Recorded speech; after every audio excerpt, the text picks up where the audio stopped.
नमस्कार दोस्तों। आज का वीडियो में बात करेंगे भारत के बनने जा रहे 15वें राष्ट्रपति के बारे में। वोटों की गिनती पूरा हो गया है। देश के 15वें राष्ट्रपति मिल चुके हैं द्रौपदी मुर्मू के रूप में।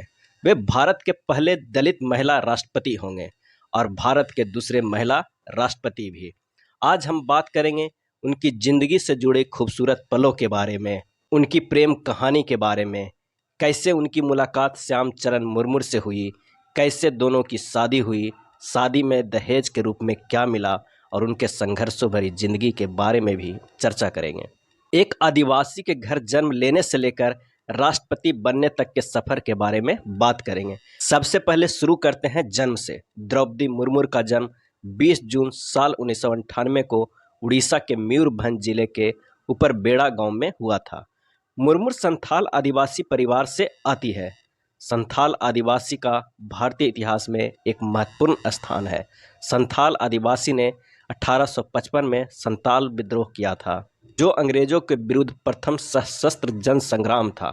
विद्रोह का नेतृत्व 4 मुर्मू भाइयों ने किया था: सिद्धू मुर्मू, कानू मुर्मू, चंद मुर्मू और भैरव मुर्मू ने।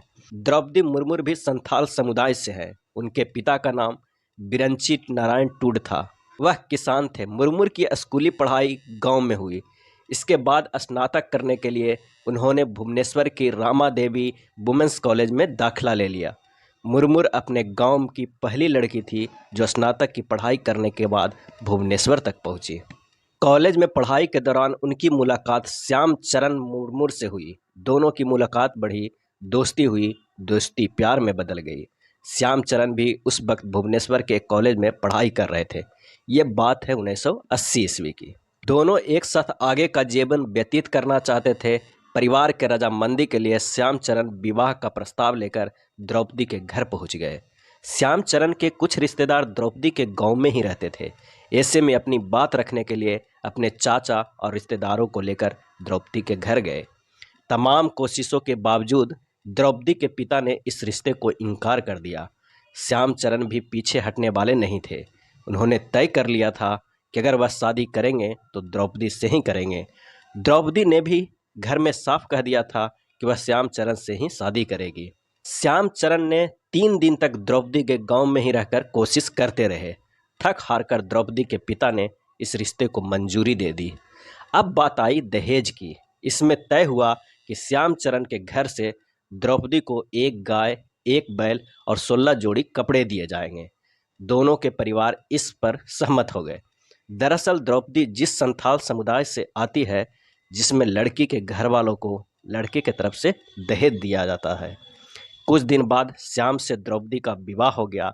बताया जाता है कि द्रौपदी और श्याम की शादी में लाल पीले देसी मुर्गे का भोज हुआ था।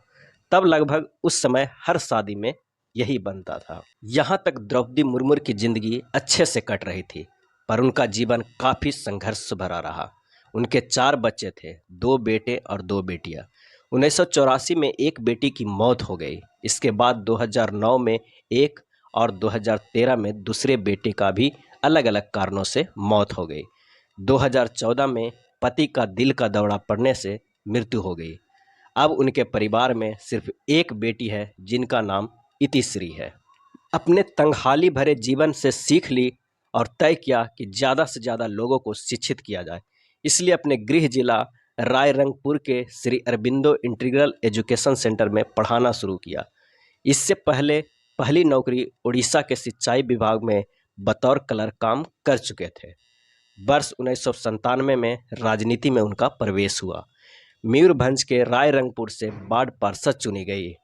2004 ईस्वी में उड़ीसा के रायरंगपुर विधानसभा सीट में विधायक बनी और स्वतंत्र प्रभार मंत्री भी बनी।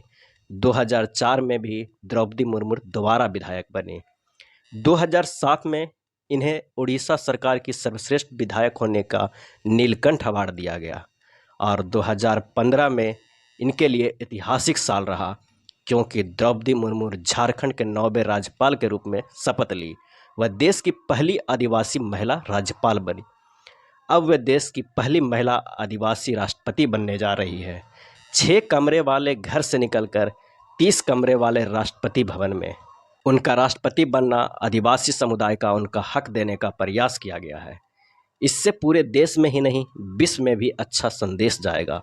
अगर वीडियो इन्फॉर्मेटिव लगा हो तो प्लीज़ लाइक एंड शेयर कर दीजिएगा। धन्यवाद।